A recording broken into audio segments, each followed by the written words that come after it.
Hey, Gabriel, Hey, Gaybros Jose. where are we today? I'm in the same goddamn position I was the last recording. I didn't move. I didn't go to the armchair. I'm in San Francisco in the same spot. I hope that at least you actually move since the last time that we recorded. You know, that you haven't been spending like weeks like just sitting there. I've moved a little bit, like from the couch to the bed to the couch. So Okay. That's enough, I guess. Yeah. And I'm still in Chicago now, enjoying the real beginning of the fall/eternal winter. After dropping from 73 degrees to 40 the next day, and then just continue that. Today. It was snowing, but it was not setting. Ooh, Yeah. Really? It's snow today? Yeah, it snowed yesterday. It started yesterday. So today has been the second day of surprise motherfucker. The winter is here. That sounds horrible. I hope you move to a place with better weather. Like what? Like Florida? San Francisco. You know, good weather is pretty relative in San Francisco. Yeah, sure. But in between, what did we watch this time? We watched one of the most embarrassing exposures of ego the director has ever directed. Oh,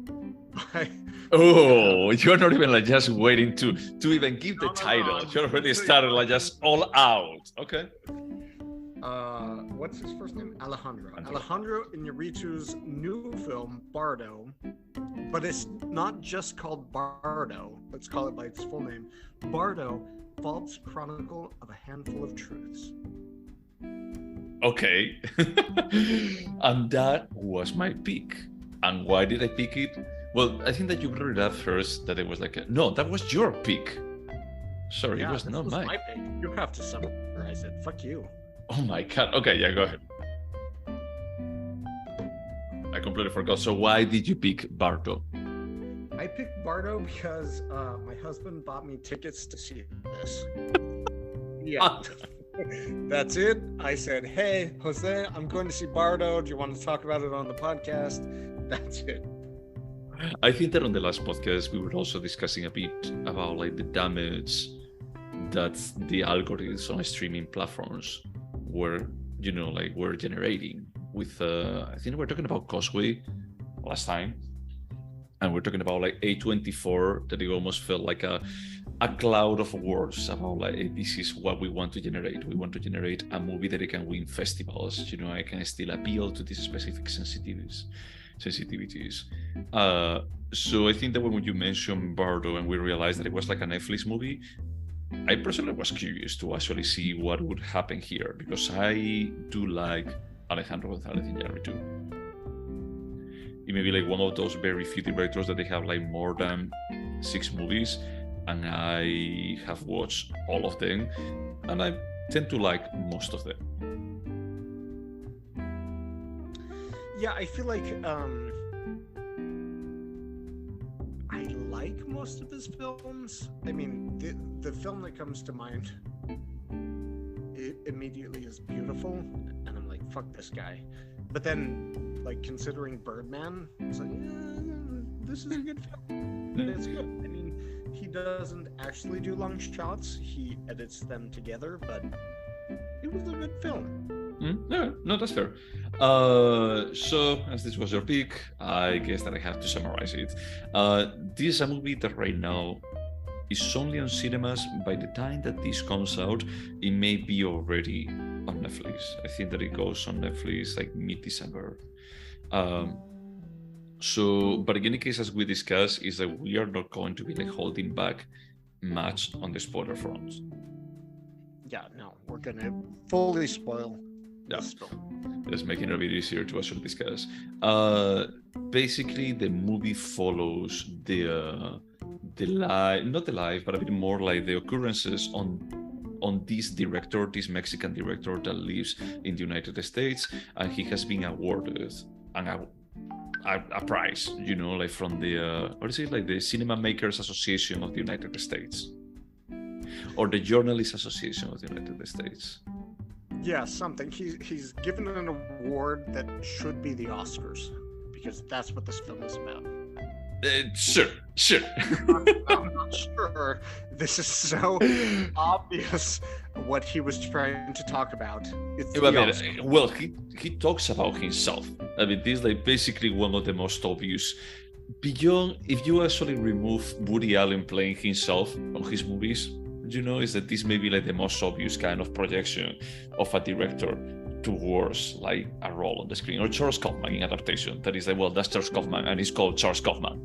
It's like, in this case, at least it's not the same name, but it's a Mexican director that he made it big in the United States. He's a journalist and a documentary maker, and he's like receiving this, like award for his career. All of the scenes that we see in the movie, they have like a very dreamlike property to them. It actually falls into magic realism. At the beginning of the movie, most of the scenes, they don't make any kind of sense, and then it actually starts like just getting a tiny bit more grounded in reality as when he goes to the TV set for the interview. But then once again it turns into a bit more of a fantasy, like just leaking into his real life. So from the first 10-15 minutes, I think that you can already imagine how the movie ends. There is no effort for just trying to hide what he is doing. I don't know if you agree with that part or not, but the movie lasts like 2 hours and a half. No, I think from the very beginning, it's very clear how he wants to finish the film. And I like that you bring up Charlie Kaufman, because maybe 30 minutes into the film, I was like, oh my fucking God, this guy's a genius. This is like if Charlie Kaufman and Fellini had a baby and they made this. And then like 45 minutes in, I was like, fuck you. Fuck you.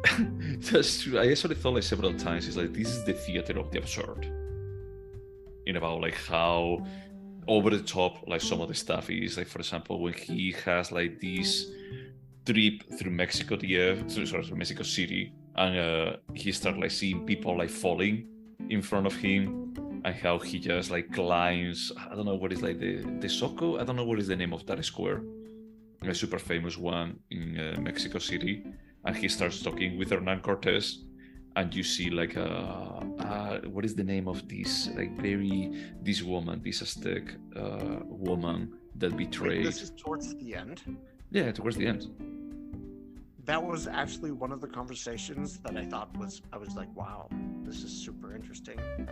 I mean, it's interesting because the movie is not only about like he basically used the character, what is it, Silverio's character, as a vehicle for Mexican reality, like being so influenced by, like as the Spaniards conquering, like that territory, like destroying the Aztec culture, and how the American culture has actually just taken over and just like trying to figure it out. Who are we really? What is actually like our real identity? Are we really proud of who we are, or are we ashamed of who we are? Is that, do we need to actually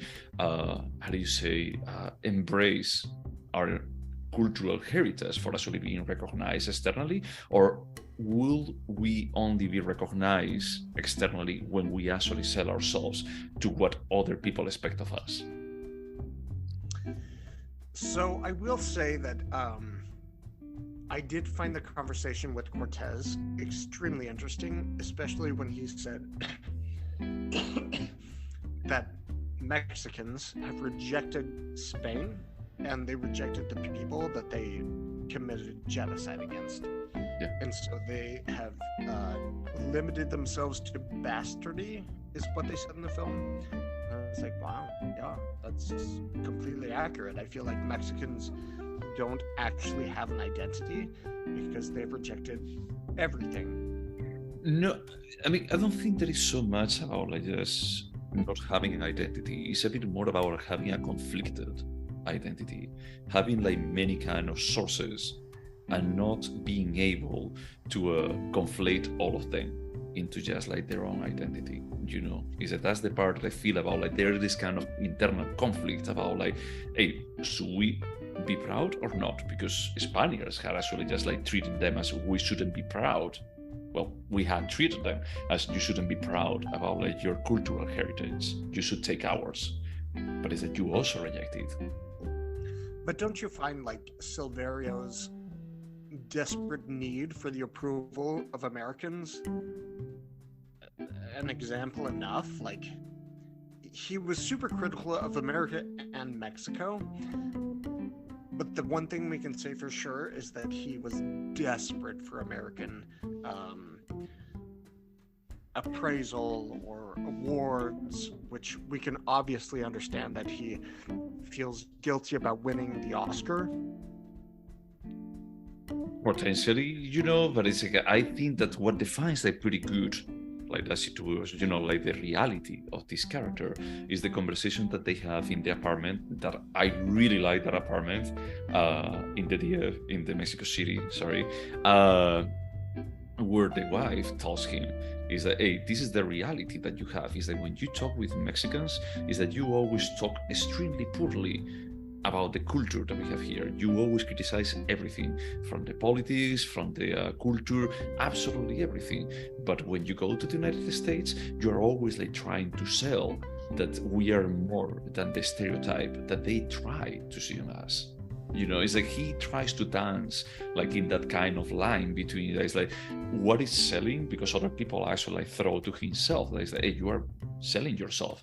And there's a bit more of his dreams, you know, so he's actually, even these people may not tell him directly, he has that fear about like just selling himself to another industry. The same way that he has like this very surrealist scene in the airport in immigration, where the guy that is like clearly non-white, you know, but if you ever tried to go through customs at a Mexican airport, it's fucking way worse than coming to America. It's horrible. It's a horrible experience.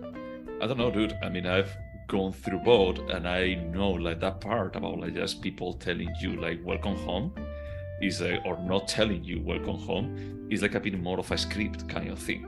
Is that that's a reality. Is that for me, when they send me to secondary inspection, because I have like an extremely common name, they always tell me when they finish the secondary inspection, it's a sort of like an inspection, is like welcome home. They tell me that, and I even told you once, is like, hey, every single time that they send me to secondary inspection, when they tell me that, it doesn't feel like home, but they have to tell me because I'm a resident. I'm not a citizen, but I'm a resident. In his case, that he only has like a merit academy visa kind of thing, is like he's not a permanent resident, but he lives there, but he feels like he doesn't belong anywhere. And from that perspective, I resonate a lot with the reality that he displays. Oh, don't tell me that, because I found this intellectual masturbation to the extreme. I was so pissed off with him. It's like, okay, you like Mexico and you don't like Mexico, and you definitely don't like America. So why are you going to America? I found it so absurd, the arguments he was making, that I was like, no. Honestly, I found it real. I found it like completely honest and heartfelt, because he's part of what he's describing is like part of my experience too. Is like I'm not someone that grew in America. He got crucified on a stage and held his arms out like Jesus, and then died in the arms of all of the people who loved him. That was so fucking self-indulgent. As I left the theater, I was so pissed off, and I audibly groaned at how self-indulgent this film was. It's absurd and ridiculous. Look, I'm not going to be like telling you that it's not excessive and it's like as Onanism exercise. I'm not going to be like telling you that it's not.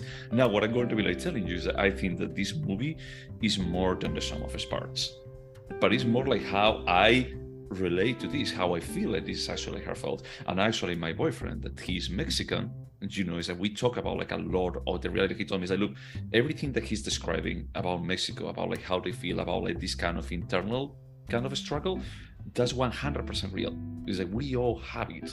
It's like we want to be proud, but at the same time we are ashamed of it. And Spaniards, we have it to a specific measure. That is that I'm going to be like selling people about Spain in any kind of chance that I have is Barcelona. But when I talk with the Spaniards, I'm going to be like just criticizing all the time about like, hey, we are like one step away from a banana republic in many, many things. I can respect that 100%, but so my husband has a good friend who lives in Mexico City, and he's an older guy, he's like 40, 50, and he brought his very young boyfriend. He was like 23, 24, and this guy's name is Danielle, and he is an architect, and he was like, oh, Mexico is the land of opportunity. In America, I could never design buildings, but as a 24-year-old, I can definitely design buildings in Mexico.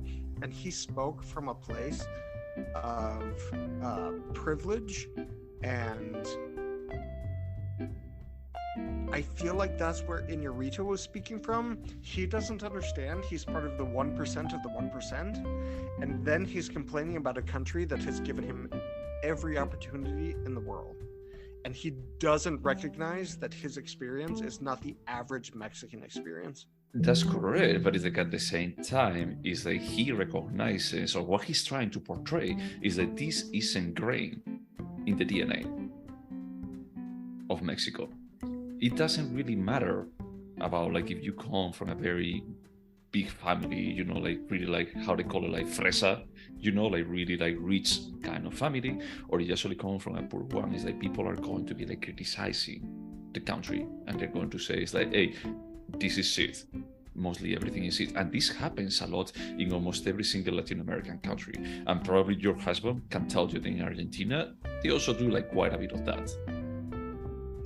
Yeah, watching this film, I was like, this is exactly my husband. Like, he criticizes Argentina to no end. But if I say something critical of Argentina, he was like, no, Argentina is the best country in the world. You have no idea. I'm like, oh, okay, whatever. But I mean, from that perspective, I felt like the character is not a single tone. You know, it doesn't feel like it's a single note. I feel like it's a complex character. I feel like it's heartfelt. It may be Alejandro González Iñárritu, and he may be feeling like God, you know, or whatever. I just feel like he is in a bit more of a impossible situation kind of thing, and it's a bit more about like just no, it's because not because he's Mexican, you know, but a bit more about like what it comes along with just being Mexican. And it can be about him, and it can be almost about every single person that immigrates to another country, you know, after a specific age. Different countries, they're going to have like different pride and different cultures. But I can tell you that between Spain and Mexico is that that's like something different, because I also criticize this country, you know it, quite a bit too. And I criticize Spain like quite a bit, but I'm still here. I'm still living here after 11 years.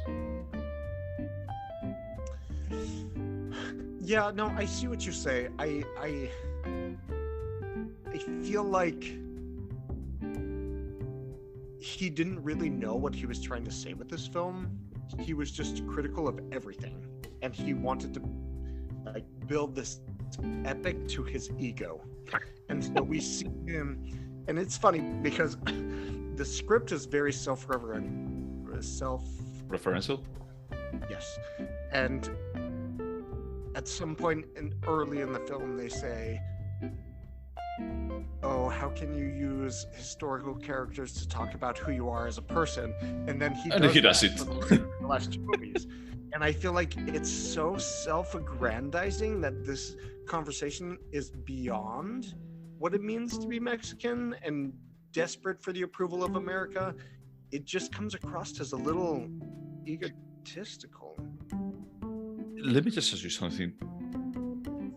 Haven't you considered that maybe most Mexicans are a bit like that?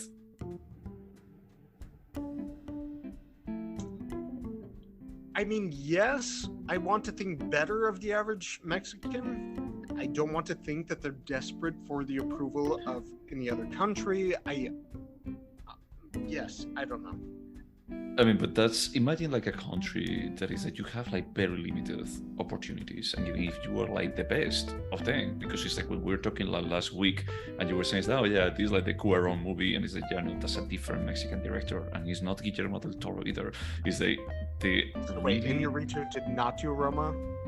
No, he did not. He actually did Hellboy. I know he did not do Hellboy. Right. I'm racist. That's what I'm trying to say. But if you think about it, it's like all of these Mexican directors, you know, like really good Mexican directors, is like the reason why people know about them is because they made it here. But why then, if Iñárritu is desperate for the Oscar, and let's not pretend he already has two, no? Obviously, yes. But then why would he try and shit on the approval that he so desperately seeks? Because it's the internal struggle. It's like he feels like somehow he's betraying, you know, like his own cultural heritage when he's selling himself. This incredibly banal? It's like, oh yeah, you don't like Mexico, you don't like America, but you desperately want the Oscar. I don't know. This was 3 hours of watching him debate his ego, and that's not. Well, but I don't. Well, I mean, you see, like only him, and what I feel, and from talking with my boyfriend too, is that I just felt is like, hey, he's not only stopping at his, you know, and this makes it like even more epic in scope. Is that he actually is trying to talk about like the relationship that there is between like Mexico and the United States, not from a political perspective, but a bit more like how the people, you know, like regular people are going to be seeing the United States about like, hey, if I make it there, is like, I think that if I come back here, people are going to be like judging me because I'm selling myself. That is like, instead of trying to elevate your country, you know, and your values and just bringing your values to somewhere else, is like you are doing movies there. You're actually just like doing what they want. His message is so boring. Like, oh, you come from a country that you aren't proud of and you want to go to another country and get acclaim, but then you feel guilty about getting the acclaim in the other country. That's not an interesting story to talk about at all. I found it fascinating, dude. I find it like completely fascinating. But this may be like a bit of a difference because I think that we discussed like several times, and I'm sorry that I'm going to be like bringing this, but when we were talking about Tar, I was saying that is like, hey, I wish that the director was using the character for actually doing like a bit more of a larger scale kind of reflection. Or for example, in I, Tonya, that I mentioned like multiple times, it's like, hey, at the end is like, this is like a character that is just a single tone for just giving a story from the beginning to the end, instead of actually trying to do like a bit more of a reflection about a specific values of society or the world in general. And I feel like this movie is like the story of the character per se. I didn't really care if he was going to be like surviving to get the award or not. What I wanted to hear is like more about like this kind of internal struggle that most people actually have, and just reflecting. And it may be like super heavy-handed and super like metaphorical to a point that if it was in Berman, I would be like complaining a lot about it. But like the conversation with Hernan Cortez, you would have hated this film. Yeah, if it was Ingmar Bergman, you would have hated it. Come on, is the dude, like the conversation with Hernan Cortez, you know, it almost feels like the soldier playing chess with the death. Fuck you, Iñárritu. Fuck you for being so pretentious. But honestly, for me, this landed. When it actually was, there were like some scenes like when they are like letting the ashes of the baby like going into the beach, and they cry like about like moving on and letting go, and then you see like the fetus moving, you know. The way they handled that baby and the death of the child who lived 30 hours, that was super touching. It was super touching. Okay. I can't criticize that at all. Yeah, I mean, I broke down at that point. It was like, fuck you. I know that you're like playing all the strings, you know. It's like, I know how you are like just like trying to make it moving, but it's like I found it like along all the absurd stuff that we are seeing, all the pretentious stuff, all the kind of larger than life scale for some of these topics, is that they have like the room for actually getting like this moment of, and sometimes you need to move on. That one storyline did feel very authentic, and it felt like him trying to deal with this super traumatic experience that he had. And I thought, okay, I'm willing to go on this journey with him and try and deal with this death. Like, I respect that. The rest of it was patriotic bullshit. And I don't like patriotism in any form, whether it's for America, for any other country. I just felt so disgusted with how obsessed he was with Mexico. I was like, nobody should be that concerned about their country. It's like if you're saying, oh, I was born in this pot and not that pot, when you were placed in like, no, I just can't handle it. No. Okay. Look, that's absolutely fine. But it's that you have to think that also, like, for someone that moves, it's not so much about like just being patriotic. It's something that you think about. I think a lot about like when I go back to Spain, I don't really feel like a Spaniard because I spent like more than my last 10 years of my life on this reality in the United States. But it doesn't matter that it has been like more than 10 years. It's that I don't feel an American either, because I was not born here, I was not raised here, I didn't go like through many stages of my life here. I may be able to have a successful career here, but I'm not an American, and that wouldn't change even if I had a passport. I would never feel like 100% from here. Did I understand you correctly when you said you don't feel Spanish?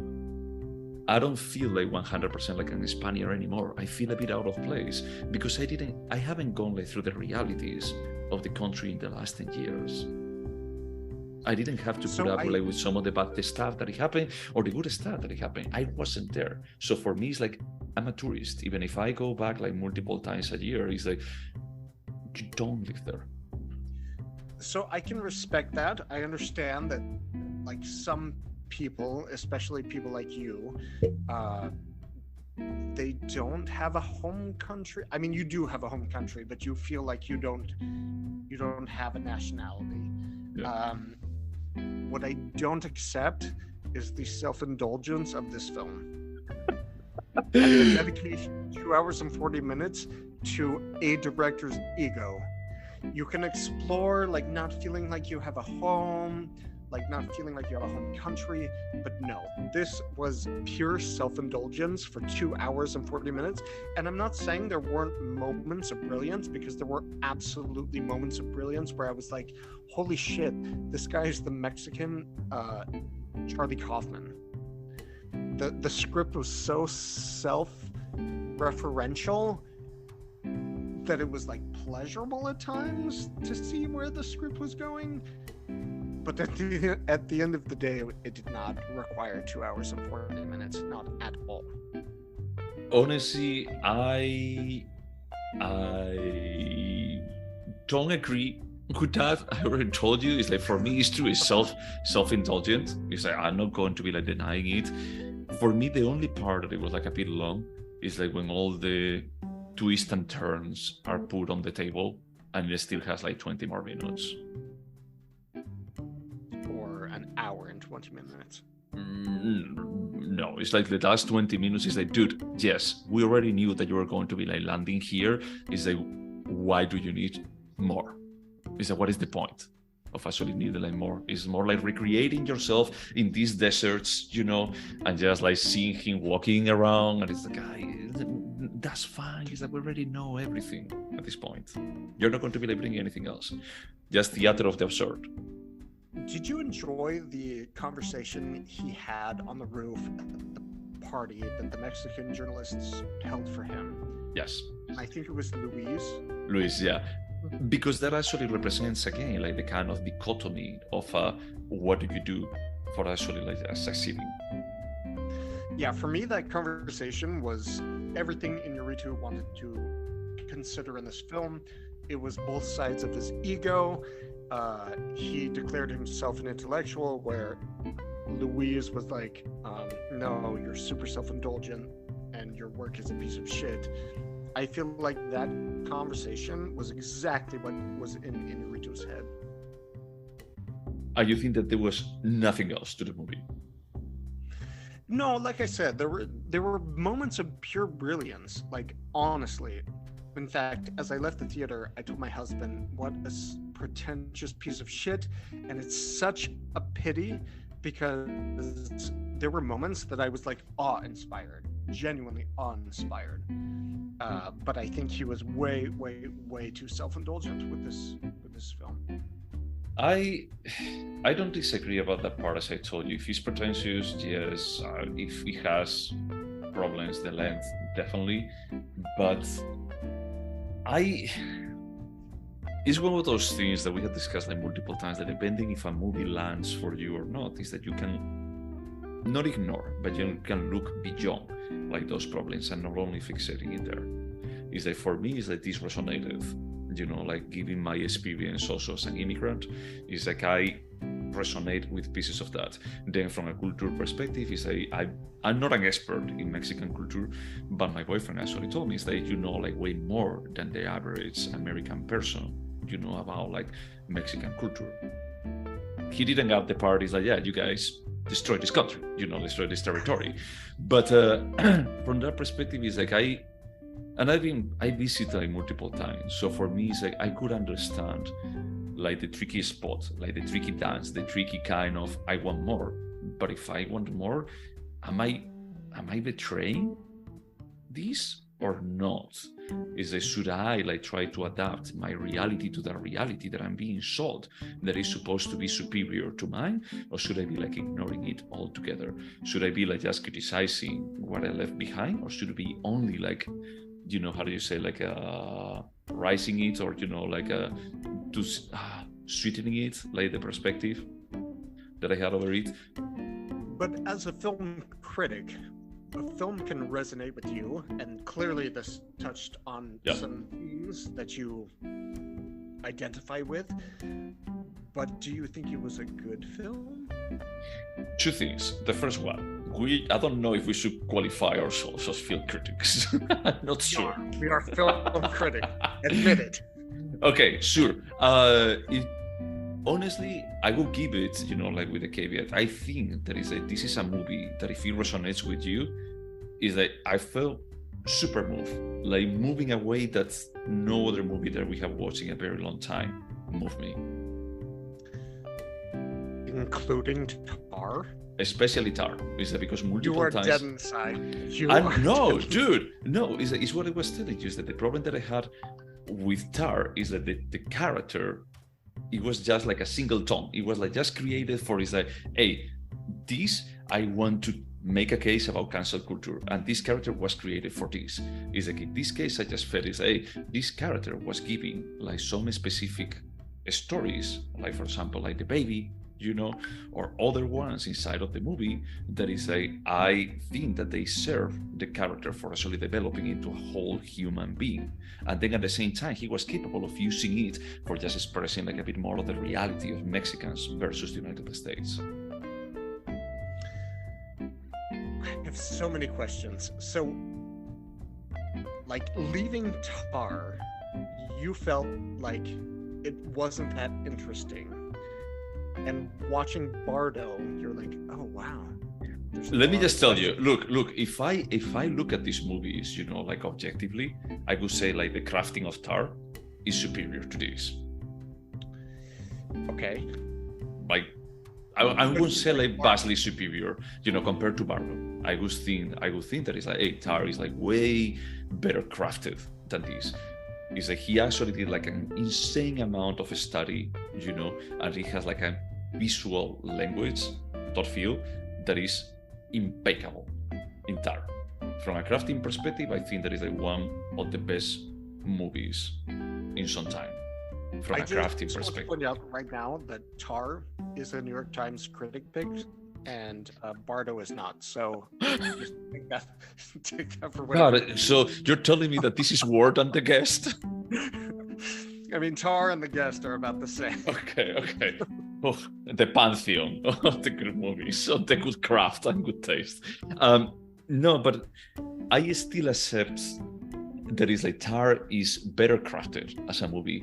Now, I feel like Bardo has a je ne sais quoi that, and I'm going to be like saying this, and probably you're going to be like wanting to just like end the call right now, but I just feel like this is a movie that it could only have happened thanks to having like a streaming platform like Netflix that is desperate for just having like a big movie with a big name attached to them. and just like giving them like a blank Bardo. check about like, yeah, it's like just do whatever the fuck you want. No, I mean, there's a place. So Bardo was a good film. It's just a good film. It's self-indulgent, in my opinion. There are many, many, many problems. But like I said, there are moments of brilliance. Like, really, honestly, as I was watching this film, I thought, this guy should write a fucking novel. I would love to read a novel written by Iñárritu, because he understands his characters and what he wants you to experience. And I was like, I would read a book by him.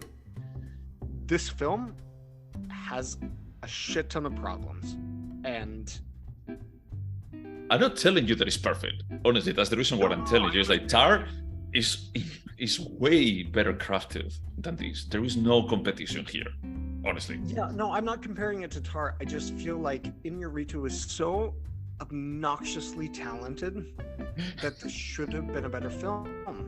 And I wanted it to be a better film, and it wasn't. Am I like sad that I saw it? No, I'm super happy I saw it, but that doesn't mean there aren't issues. No. I'm not saying that this is perfect either, and we will go like into detail later on the questions, because there are things that I feel is like this could have been even better for me. You know, for me, it's a really good movie because I connected emotionally with it. But would you say that this is your least favorite Iñárritu movie? No, nothing can top the piece of shit that Beautiful was. I like that we're on the same page there. But I definitely, Babel, it left me like a bit cold when I watched it. I feel it's like, yeah, it's too clinical. It doesn't make me feel anything. I didn't care about any of the characters. This is like top shelf for Iñárritu for me. Like, yeah. This is compelling, problematic, and compelling. Yeah. I mean, I just felt like this was bold. The same way that Tar is also like pretty bold. Yeah, but it's like bold for different reasons. You know, that's the reason what I'm saying is like this only got to happen similar to how Mank 2 years ago came to happen. That is like Fincher had been like just trying to do that movie for a very long time, and then Netflix was like, "Do you want a blank check?" And he's like, "Only if I can do Mank." And he says, "Let's see what happens here." Yeah, go ahead, yeah, whatever. But in this case, I think that it actually landed in a way better spot. I can tell you, I'm watching like this Guillermo del Toro show that Netflix has right now. Like we haven't even talked about this. I'm watching it as well. And it's a pretty clear case that is like they also gave him like a blank check about like, hey, you know, you can just do that your own Twilight Zone Hitchcock present kind of thing, you know, you can just like go around the world, like just hire like B-tier sci-fi directors that they were popular 20 years ago because they did like a good movie. Yeah, it's like just that they're like cool friends with you, you know. And the end result is, I don't know, we only watched like a second episode, and at this, like the first and the second episode, after like the second episode, we're like, maybe you're gonna stop watching this, you know. So yeah, there's it's like a 50-50 hit. Yeah, and yeah, on the hits are more like a slap, you know, like a wet slap, more than actually like a real hit, you know. So, but it's a bit more about like the results of when they use like a popular name and they actually give him like complete creative freedom. It's like you can have something like this, or you can have something like Mank or The Irishman. That is like, is this really necessary? It's like, what is this bringing to the table? I think that Bardo brings something to the table. I agree. Bardo definitely brings something to the table, 100%. You may like it more or less, but it's like it's something. No. I keep saying, like, there were moments of genuine genius. Yeah. In this film, like genuine genius. I was awe-inspired. I thought Charlie Kaufman is jerking himself off watching this film. Oh God! Imagine like an Iñárritu. It was too much. So yeah, imagine like an Iñárritu directed movie written by Kaufman. I'm getting hard right now. I mean, I think that both they have like a bit like the problem is like Iñárritu. He worked with the same, I don't remember like the screenplay writer that he used to work with, but Amores Perros, 21 Grams, and Babel, they're written by the same person. And then he tried to do Beautiful by himself, with the That's yeah. And it was like, yeah, this is harder than it looks. It's like you can try to do like another cross story thing, you know, and see where it lands. Beautiful. I could have written it. I don't know, dude. I think that we could have done better. And I think that at this point, it's like he has tried to prove himself that he can just write like a good screenplay, you know.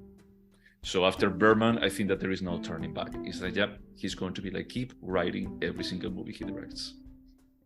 Also, I felt like he was a little too eager to show that he was Fellini with the big breasts and the TV sets. And the first 20 minutes, I was like, fuck you, man. Fuck you.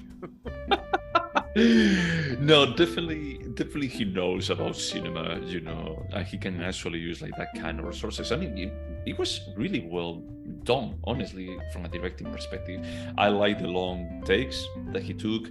I like all the sets that he used. I like, you know, is because he tries to display like Mexican reality from time to time, like the dance salon where they're in, and you see like the people like sitting down on the sides, like more poor people, but the ones that they are like sitting on the front, they are like the rich cultural friends that he has, you know.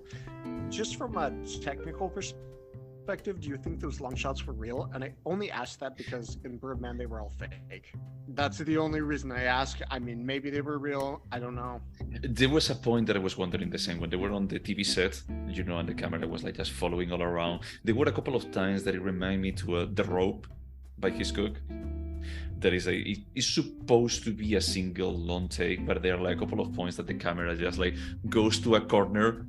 And now like, with the this was edited. Yeah, and it's like there is like a, you know, like an edit, like a frame that you can actually feel. Is there was a cut here, definitely. But back then, it's like probably people would be like, no, you know, it's like just for rearranging the actors in the room. But nowadays, standards is like we are like way more, our eyes are way more well trained for actually detecting that kind of imagery. And I think that there are a couple of points where the camera fixates in something a bit random on the TV set, even if it's in movement, that it would be like pretty easy for actually like just editing, you know, like the other part. So I mean, he's clearly a talented filmmaker, but because of Birdman, I was like, are these really long shots? No. I don't know, dude. I think that even if they are not, I could take it. You know, I think that is not only long takes are not only for showing the prowess, you know, of the director about like the dick size. It's not about like just putting the dick on the table and saying like I can do it, dude. Begs to differ. The what? Sorry. Steve McQueen begs to differ. Okay, but that's, you know, the long taking hanger is still like pretty impressive, so especially when you know about like all of the effort that it took into that. In this case, it's a bit more about like coordination. It's similar to the Russian arc. That is it's hard to pull off one of those things, but it gets to a point that you feel is like, what is it adding? Yep, agreed. Besides like, hey, it looks cool, and you know, like most of the critics are going to be saying it's like, hey, it's a technical achievement, you know. Similar, I love the long taking Long Day's Journey into Night. That is half of the movie. Oh yeah, you're right. It's like, and that one is not perfect, and they don't try to go to technical, you know, like, oh my god, but it helps adding into how surreal everything feel. Maybe just a single thing. In this case, I think that it's like, if they are great, if they are not, it's fine. In Birdman was a bit more, it's like, even if they are like faked or, you know, like forced, it's like, it's about like just conveying that feeling of friendliness. That is that you have like you have like a deadline for opening, and everything is in movement all the time, and everything is frantic, and everything has to keep going. So I think that is still fine if they are like fake. It's not that he's like just the tagline of the movie is like you will be mind blown by the long takes.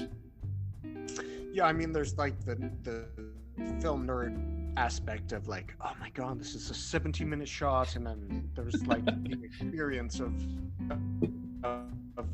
consuming the movie, right? And the way we consume Bardo, it's pretty powerful. Yeah, it's powerful, but I don't think that is like a make or break kind of thing, the long takes. I think that there is like enough in other aspects of the movie that if the long takes were like a bit fake, is that I would still be okay with it. Yeah, I mean, this film was awful, but I would agree that no, that was a complete joke. The film is strong enough without gimmicks like long takes, is what I was trying to say. Yeah, and something else that I was also like, telling my boyfriend when we finished is that I love the use of magic realism, given that it's like such an important literary movement in all Latin America, and it's like how it gets actually like into the story. Is that of course that this is dreams, because it's not only about like a bit surreal. It's like it's full on, like fucking surreal when he's on the subway and the fishes like run away and everything like gets full of water. I think that is even on the trailer. So it's like, yeah, definitely there's like some kind of dream or hallucination. But when he asks the friend about like, and I don't want to talk with you anymore, and he started like screaming to his face, or there like several times, even like with the daughter, like goes into the dance floor, I start like dancing with him. I start like, oh, I think that you're going to love this song, and she just claps, and the movie changes, and the song changes. Is that kind of, I don't know, like disconnect from the reality, like just turning it into a bit more of surreal and absurd. I think that it works great, and I think there is a connection into one of the cultural kind of movements that they had there. So it was interesting that we don't often discuss films before the podcast, but you messaged me and you were like,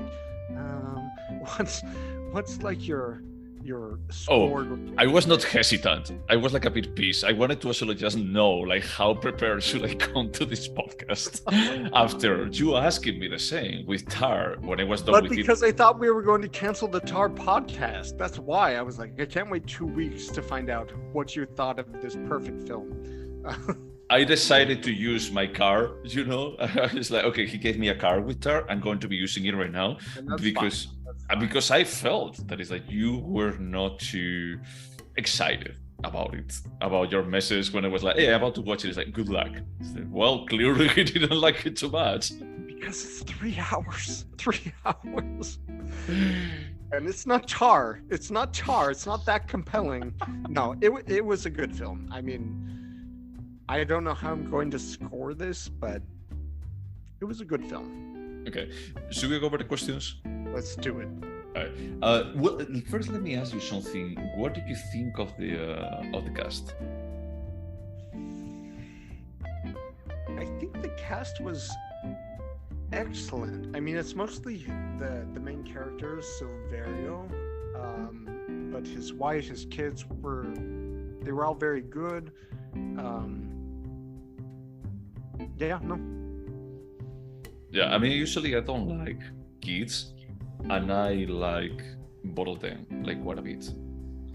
And you can actually see like the dichotomy that we were saying about like you are proud of your heritage or you're like a bit the same and you want to move on from the life of these two kids. Like, what do they decide to do with their lives? About like the kid is like, hey, I'm going to be like speaking in English because it's what I'm used to. Is that don't bring me like this kind of you have to be more proud about your heritage. When he's trying to convince him about like, hey, we are in Mexico, you have to speak Spanish.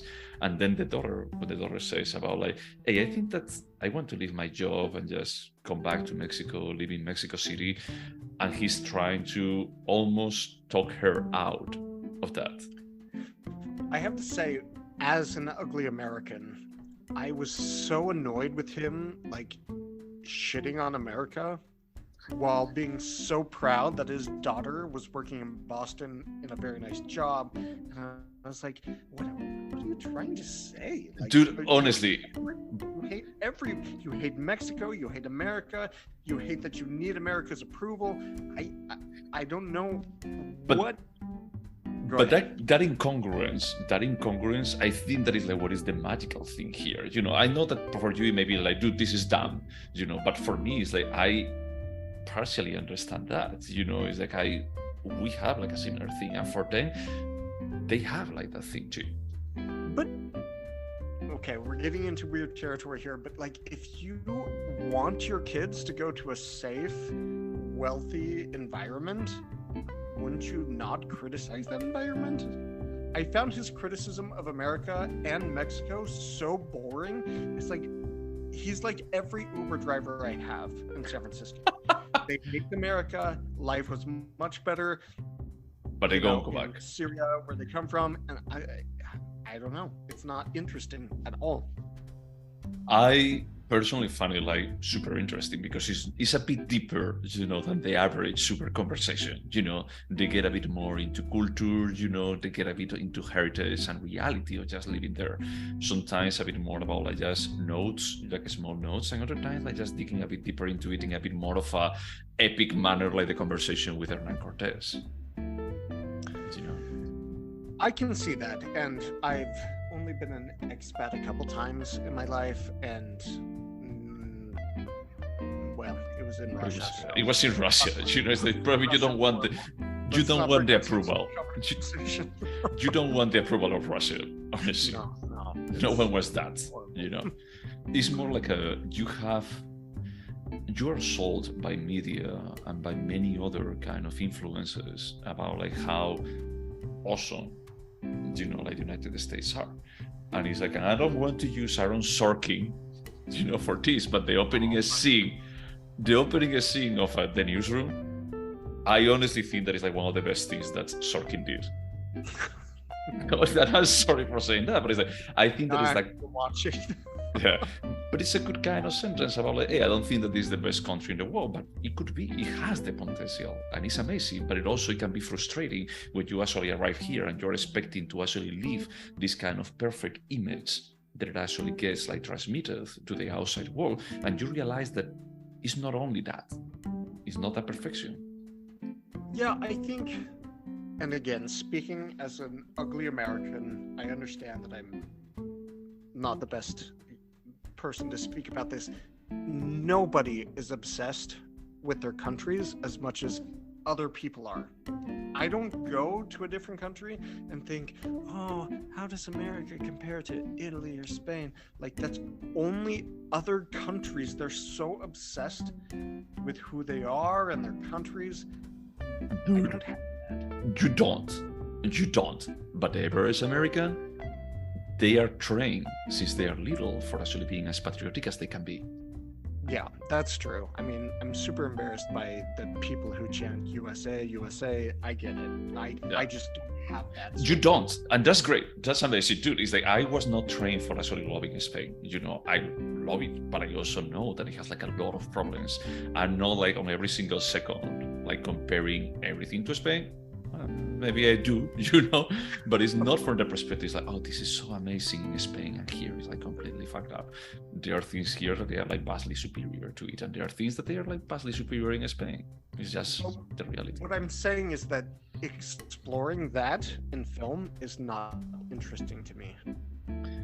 For me, it is, because it actually resonates with a bit of what is the reality of when you move, when your whole life is like already set up. Because when you were living in Russia, how old were you? If you don't mind sharing it. The first time I was 19. I think you were like just pretty young still. And it was not a baby. I mean, you're still a baby, let's be honest. I am 38, Jose. I am 38. I've lived half my life. Acknowledge me as an adult. You're looking for approval right now. But it was always like a limited time engagement, It's different than this person that has been living here for 20 years. And it's like, this is the reality, but it's still not his home. And it cannot be his home. Yeah, and I acknowledge that, like, for you, who is an expat, it's very different. We just have different life experiences. Yeah, but what I feel is like and maybe this a bit more on me. I'm talking with my boyfriend that he actually grew like between Tijuana and San Diego. Is like I think that he could resonate with this story, And I don't know if someone that is not an expat at all, it could actually resonate or not. I thought they could. That was the reason why I was impressed about like, oh, he didn't like it at all. When you gave me like your range of the score, it was like, wow, that's like a pretty low mean for the score and a pretty high. Share with you my range. I was like, no, I can tell he likes it. But for me, or sometimes we actually talk about like, hey, if a movie relies too much on the cultural aspects of the country and it cannot translate it into human realities, it's not a good movie. For me, I think that this movie can translate like the local realities to messages that they can be processed. Can I ask if your boyfriend identifies as an expat? I think so, yeah. Yeah. Okay. Yeah, I don't think that we talk about it directly, but I'm pretty sure that he does. No, it's interesting. Just me being born in America and here my entire life, you being an immigrant from Europe, him coming from Mexico.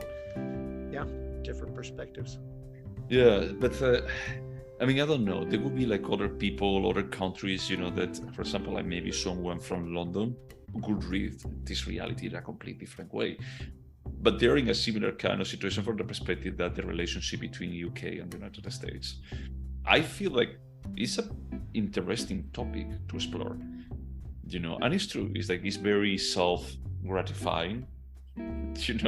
Like the part about like just being crucified like Jesus, it was like certainly was a bit of a I have not audibly groaned in a movie theater in a long time, and when that happened I was like, oh, are you fucking kidding?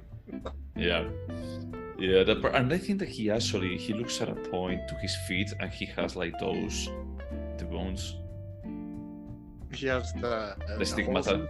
Yeah. Oh god, no. Yeah. But yeah, it's not without its problems. I think that people can resonate with the topic without having to be an expat or having to be from Mexico. No, I agree. There's food for thought here for sure. Yeah. Did you like Amores Perros? We actually, I don't know if we recorded for the podcast. I think we did. It was brutal. It was super intense, and it had dog violence, which makes me super sad. Yeah. But I liked it as far as I can recall. Yeah, I think that we both like it. Yeah.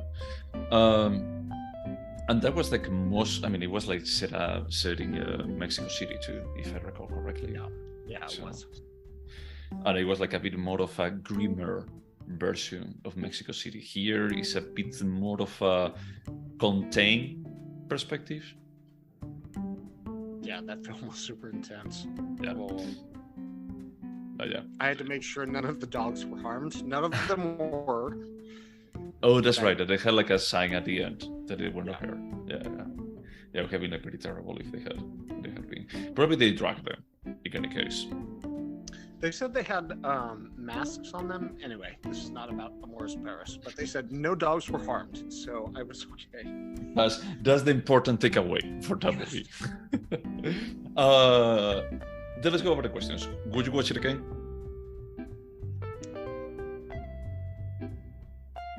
That's a tough question. I think the answer is yes, but like in 5 years, yes, I would watch it again. I think that I'm going to be like already answering the next one along this, but I think that I'm going to be like watching it during Christmas with my parents. Fuck you, man. Fuck you. So that means that I will recommend it to my parents. Yeah, I don't think that there is anything wrong here, and I would be like really curious about hearing like their perspective as the parents of someone that is an expat. If they would be like just trying to project that reality towards like what may be my internal feeling about my situation.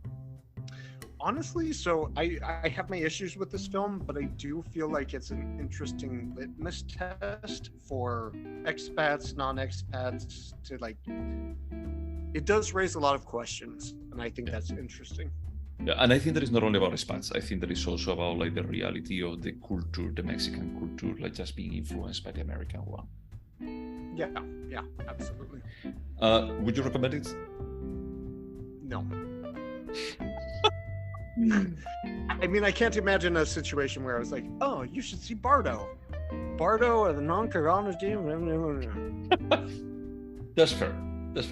I would definitely recommend it, not only to my parents, but I had the feeling that it would be like from this season, like when people ask me, it's like, hey, tell me a good movie that you watched last year. Probably I would mention Tar, I could mention Triangle of Sadness, and I would mention this one too. But give me the order of those 3 films. What's the best one? But then I would be like giving away a bit the score. All right, that's fine. You know it's Tar.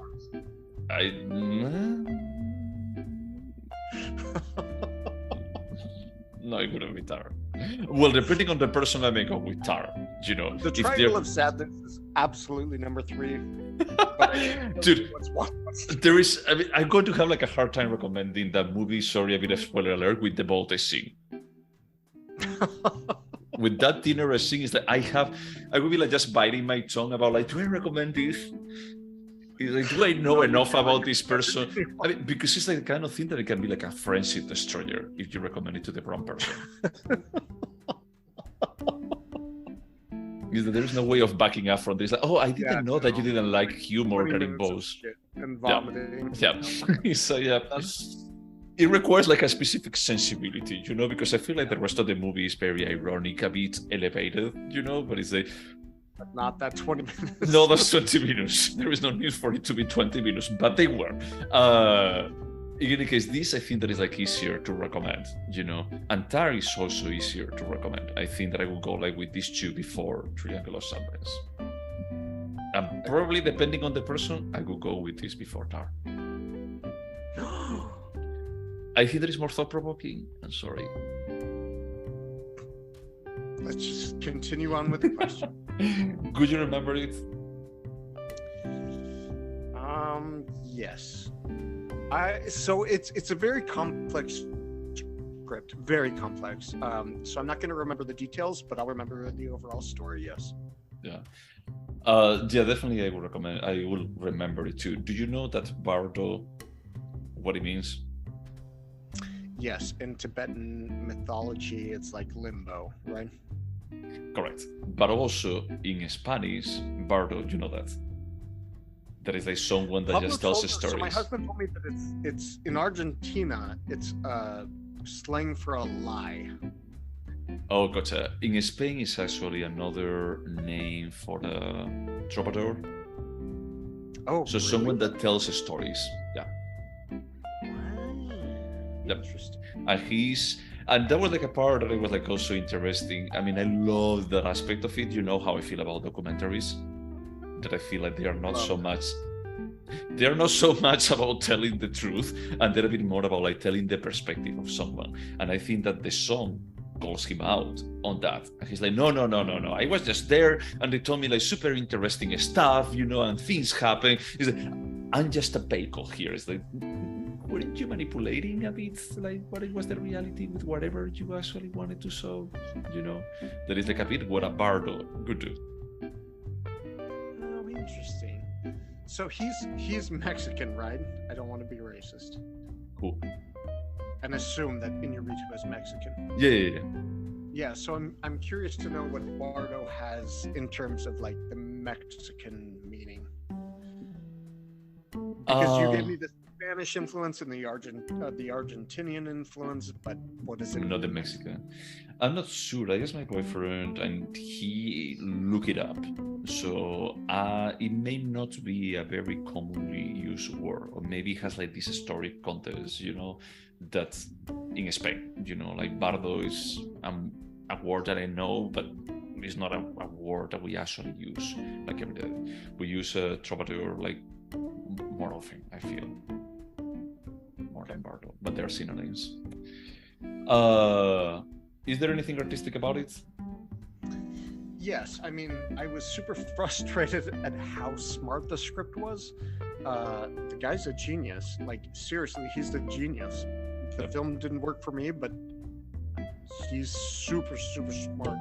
Yeah, it's like a Gothic cathedral, the script. Exactly. Yes. About like how... What I imagine Barcelona is.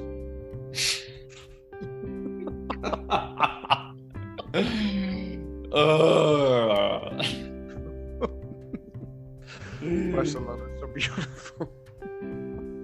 How many times have you been there? Never. It's just shut up. You saw it in Vicky Cristina Barcelona and beautiful. I did, yes. Vicky Cristina Barcelona is the only time I've been to Barcelona. You are like verbally aggressing me, aggressing me. You're attacking me right now. I feel hurt. Sorry, you were saying like artistic about it. Yeah, I think that one thing about like the script is that she started with these scripts that it was about like, hey, I want to have like 4 different stories that they're intertwined with each other and blah blah blah, and he moved with Berman, The Revenant and Bardo, like it's a single story. It may have like different people that they influence on this story, but it's a single story. And I felt that he actually transferred the complexity that he used to have like with multiple like parallel stories into having like complexity for the main character. And I feel like that's pretty awesome about like how it actually works, how it actually makes more, I don't know, like complex characters. I can see that. Yeah, that they feel believable. Honestly, I mean, I feel like it's like this main character is like, from my perspective, and if it resonates with you or not, it's like you understand like the kind of complexities his life had for actually getting to this point. No, the characters felt very real, very real. A movie that I thought a lot while I was watching this one, that I think that you really like way more than this, Pain and Glory. We should record about it one day. No, Pain and Glory, well, let's finish the questions. Pain and Glory is like light years ahead of this film. That's all I'm going to say. I think that Pain and Glory is a bit more less ambitious, let's just say. It's a bit more about like, less ambitious from the perspective that Almodovar doesn't want to tell like a larger tale and talking about like relationship between like different cultures or anything like that. He wants to talk about him and about like feeling like my career is over. And I don't think it's like Iñárritu. Except Iñárritu was like, I'm going to expose myself and talk about myself for 2 hours and 40 minutes where... No. I don't think that in any second of his life, Iñárritu thinks that his career is like almost over. I feel like after he made this film, he will not be welcome back to the Oscars ever again. So, no, he knows his career is over. Honestly, I think that this is going to be nominated as, I mean, it's actually he's Mexican, so it's going to be like the one that Mexico presents for the Oscars as a foreign film. Do you really think that he can do a fuck you to the Oscars and then be welcomed back at the Oscars? I honestly don't think that he's doing like a full fuck you. He's just saying about like how conflicted he feels about something like this. And he never said that it's himself. It's not about being conflicted, because he shows Mexico in like a good light and a bad light, but he never shows any part of America that's positive at all. Oh, no. On America for 2 hours. No, sorry. But it's that when he's actually, one example, and you brought it up earlier, is when he talks with the daughter and he tells him, he's like, hey, and the kind of freedom that you have for doing whatever you want, not having to be worried, being able to walk, at night by yourself. Are you going to be like trading all of that just for your cultural heritage? And it's like, well, but I can be safe here. It's like, yeah, in a gated community. Is that what you want? Because that's not what I want.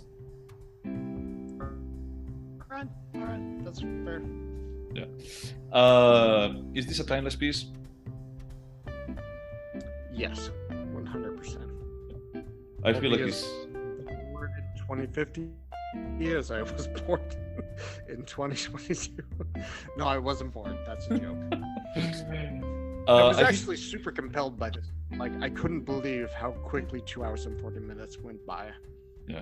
Yeah, my problem was the last part, but it's like beyond that is, I agree that this is timeless. It's true that it represents a bit more about like the tension between them. It's like it has this kind of lofty ambition about like portraying like this struggle that maybe 40 years in the future is different, but I had the feeling that it's going to be the same.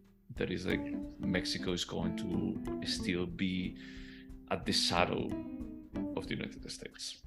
and America will still be the problematic piece of shit it is today. I always look, once again, Aaron Sorkin. United States may not be the best country in the world, but it has the potential to be. The what? I've really lost respect for you at the number of times you've mentioned Aaron Sorkin on the podcast, but it's fine, whatever. Sure. Could you turn this into a TV show? Honestly, I think it could be a super compelling miniseries, yeah. I wouldn't. I see the point about it just being compelling, but unless you're going to be like going with a different spot on his life and he going like through it, is like I don't think that you could actually split like these 5 days or 10 days of his life in a way that it would actually work if it's not like back to back. Think about like the transition from the dance hall, the California dance hall in Mexico City, how he sees his father in the restroom. Oh god, fuck that scene, man. Jesus Christ, that's one of the problematic scenes for me. Why? I mean, I what you say, but I do feel like they could easily make 6 hours about this. Oh no, definitely. Iñárritu, you let him run free. It's like he would definitely do it, you know. But I don't think. I'm not sure that it will add like way more, or if actually like just dividing this, you know, and just say I come back next week for another dose of this, it will actually work with the emotional impact that you have of just having this kind of quick and not so quick succession of different scenes. I don't think that it would make the piece greater or not great, but I think Iñárritu could have achieved the same thing in a mini-series that he did in the film. Okay, no, that's completely fair. Could this have been a short? No, absolutely not. There's no way to worship Iñárritu's ego in less than 2 hours 40 minutes. How long was Berman? Too long. That's all I know. Seriously? Let me just check. No, I'm curious. Oh, 2 hours. Short. Oh, that's not... Short for Iñárritu. The Revenant 2 hours and 36 minutes, and that one was long, like was really long, and it felt like really long, and I wanted it to be over. It's a good movie, but it's a movie that I don't want to watch again. Yeah, it can be good and too long at the same time. Yeah. Do you think that this movie could have been better? 100%. I mean, just take this guy's ego away from the script and it would have been way better. But do you think that you will have the same movie? No, fuck you. No, but oh, come on. This film is so self-indulgent. It's so self-indulgent. I'm not denying that. What I'm saying is, like, for me, it works because of the combination of all the different flaws or not flaws that it has. And it's like being But didn't you find it a little frustrating that he was literally masturbating on screen for 3 hours? Don't be all millennial on me. He was not literally masturbating on the screen. This was not a Lars von Trier movie, okay? I wish it was a Lars von Trier film. I feel like he was not manipulating us as much as Lars von Trier could. But I understand what you mean. But for me, it's like, of course, it's like from the first 3 minutes, and you see, it's like, oh, he's a filmmaker, a Mexican filmmaker that he made it big in the States. He's like, yeah, this is Iñárritu. Yeah. You can say that it's a journalist. Never any, like, actual pretending that this wasn't about the Oscars and about his conflict about accepting the Oscar. It was so expected.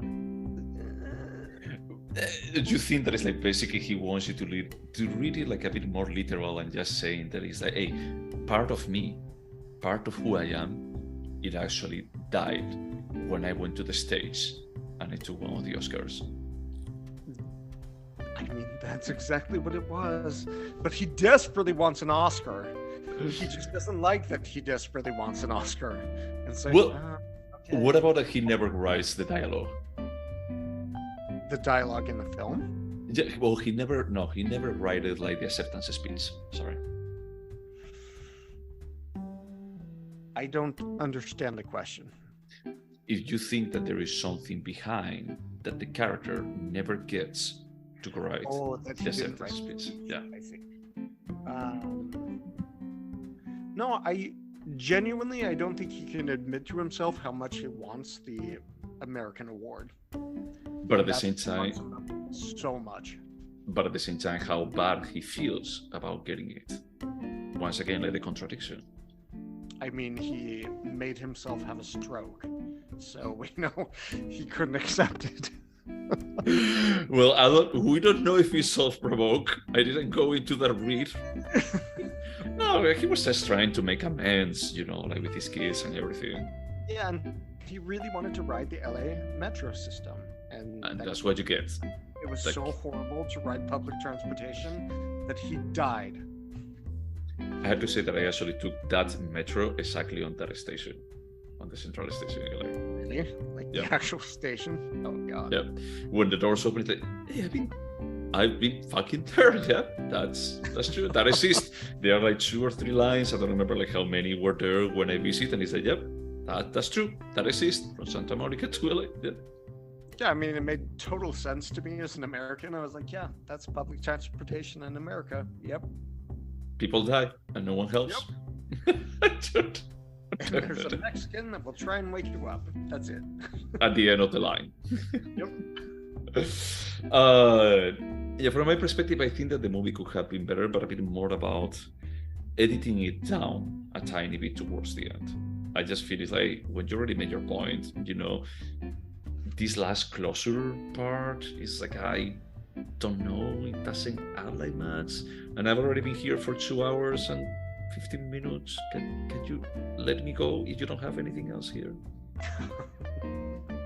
But overall, it's like, I don't think that it really hits in a negative way, like to the overall product. Yeah, I agree. But yeah. Should we score this? Let's do it. This was your pick, so it's No, it was your pick, so I had to score. Go ahead. This is a score that one day I would like to revisit. Maybe if I honestly want to watch this again in like 5 years and then reconnect with you and be like, what do you think? Because you think that we are no longer going to be friends after we score this. No, we're best friends. We're going to be friends forever. I just want to reevaluate our opinions in 5 years. Okay, no, that's fair. I'm going to be giving this. I know that it's a flaw film, and I know that, as you were saying, as film critics, it's like I recognize its flaws. For me, it works, and it was like super powerful. I'm going to score this with a 9. All right. I think my score, I've been going back and forth between a 6.5 and a 7 based on our conversation. I'm going to give it a 7. You're welcome. Dude, you can give it whatever you want. If you want to give it the 3. I'm going to give it a 7. For me, this was a very problematic film. It's super good in many aspects, but there are problems. There are problems, but there are problems in many movies. I mean, you also recognize that Tar had problems. No, Tar is perfect. Don't try and convince me otherwise. I had the feeling that 1,000 costumes disagree with you. Okay, the final 30 seconds of art is a problem. Just leave it there. We don't have to spoil another movies, for another podcast. Cool. So this was it for Bardo Falls Chronicle of a Handful of Truths. Thank you for acknowledging the whole title. I mean, it's because I have it in front of me, so I can read it. Otherwise, I will forget about it. Yeah. So as this was our pick for the next one, I think that this podcast may come out like around Christmas. So I think that we should actually just like go back to just talk about like Christmas movies. We have done it in the past with some bonus episodes and a Christmas, the one that you like, Christmas Tale? Tale, yeah. So this is a bit more like less conventional, but I always found funny how people usually include it in the best Christmas movies. As a Christmas film. And I watched it when I was little, like the first time, and I watched it a couple of times afterwards, but I haven't watched it in a very, very long time. I always felt like this is, I don't want to use the word elevated from this context. This is really good action movies. So we're going to be watching and talking about Die Hard. All right, I'm on board. Oh, did you hear? Probably I will forget, or I will repeat it on the next podcast. But did you hear that Bruce Willis has become like the first actor to sell the rights for using his image in any kind of movies in the future? What? You know, like all of this polemic that started like some years ago when Disney and other companies, they started using like techniques for just replicating like the looks of specific actors when they were younger. And he sold the rights to his... My God. My God. Yeah, it's the beginning of the end, dude. Or not. I mean, that's the good thing, because it's like this actually just like discards a bit what is the star power. If they're never going to, they're going to be like remaining like this forever. I mean, if any celebrity was going to do that, I would support Bruce Willis. But this feels like the beginning of the end. Yeah. And talking about like the beginning of the end, anything else that you want to say as a closing thought? Nothing. Just wash your hands. Okay, bye.